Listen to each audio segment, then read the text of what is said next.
The city is still asleep, but in a small apartment in Jakarta, a father wakes up before his children. He doesn't check his phone first. He doesn't rush to work.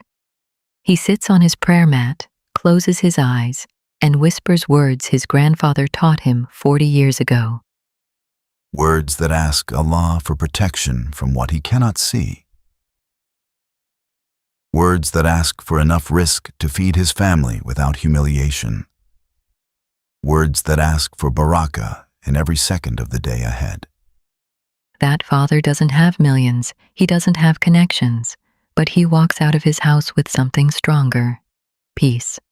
And that peace comes from the daily du'as the Prophet Muhammad himself never left. Today, I'm going to share 7 of those daily Islamic prayers.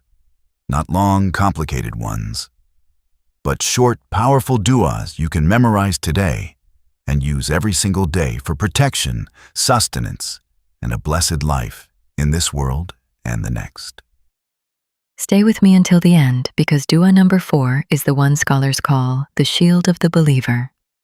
Why daily du'as matter. Before we start, let's understand why these matter so much. In Islam, du'a is not a last resort. It's the weapon of the believer. The Prophet said, "Du'a is worship.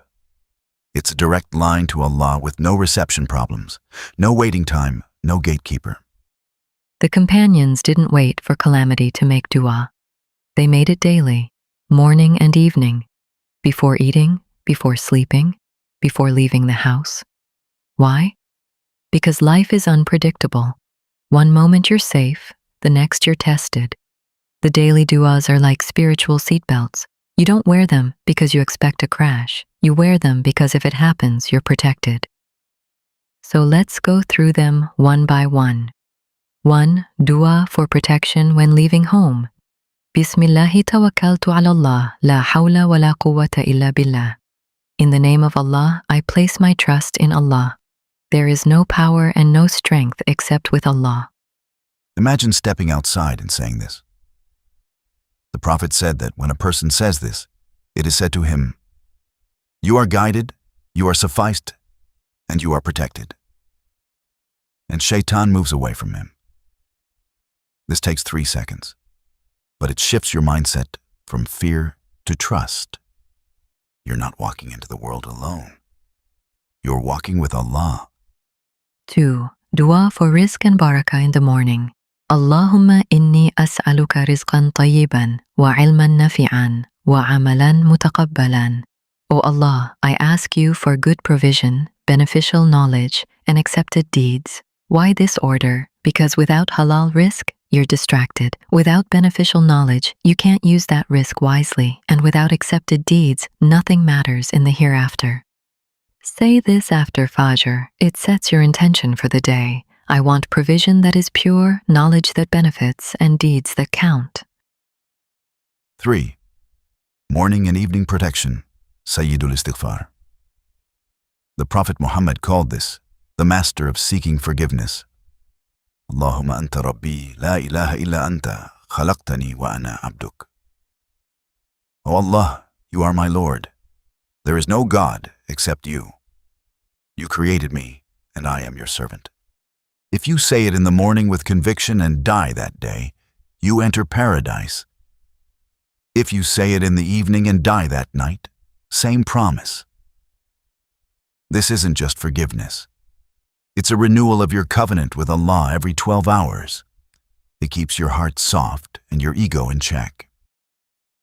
4. The shield of the believer. Ayat al-Kursi and 3 quls.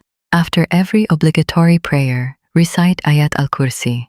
The Prophet said nothing stands between the reciter and paradise except death. Then in the morning and evening, recite Surah Al-Ikhlas, Al-Falaq, and An-Nas 3 times each. The Prophet Muhammad said, "These are sufficient for you against everything." Everything. Envy, harm, anxiety, unseen dangers. It's like putting on armor before stepping into the battlefield of life. 5. Dua for protection from debt and worry. Allahumma inni a'udhu bika min al-hammi wal-hazan, wal-ajzi wal-kasal, wal-jubni wal-bukhl, وغلبة الدين وقهر الرجال. O Allah, I seek refuge in you from anxiety, sorrow, weakness, laziness, cowardice, miserliness, being overcome by debt, and being overpowered by men. 6. Dua before sleeping for a peaceful night. Allahumma bismika amutu wa ahya. O Allah, with your name I die and I live. Sleep is a small death. Every night you go to bed, you don't know if you'll wake up. This dua puts you to sleep in a state of submission. The Prophet Muhammad also recommended reciting Ayat al-Kursi before bed so that a guardian from Allah stays with you and shaitan doesn't approach you until morning. A peaceful sleep is not a luxury, it's a mercy, and this dua invites that mercy. 7. Dua for a good ending and barakah in life. Allahumma innaka afuun tuhibbul afwa fa'fu anni. O Allah, you are most forgiving and you love forgiveness, so forgive me. This is the dua of Laylatul Qadr, but you can say it daily. Why? Because the biggest blessing isn't money or health, it's a good ending. A heart that dies in a state of tawbah and hope. Say this anytime you feel your heart getting hard. It softens you instantly. Make it a habit, not a task. Here's the truth. You won't get the benefit if you treat these like a checklist. Start with 2. Maybe the morning dua and Ayat al-Kursi after prayer. Memorize them, understand them, feel them. Then add another next week. The goal isn't to finish fast. The goal is to build a relationship where you're talking to Allah throughout your day. A blessed life doesn't come from doing more. It comes from having barakah in what you already do. And barakah comes when Allah is present in your day. Which of these duas do you already say daily, and which one will you start today? Drop it in the comments so we can encourage each other. If this helped you, share it with someone who needs protection and peace in their life. And subscribe, because next week we're breaking down the deeper meaning behind Sayyidul Istighfar. May Allah make us among those whose tongues are moist with His remembrance, and whose lives are filled with barakah. Ameen.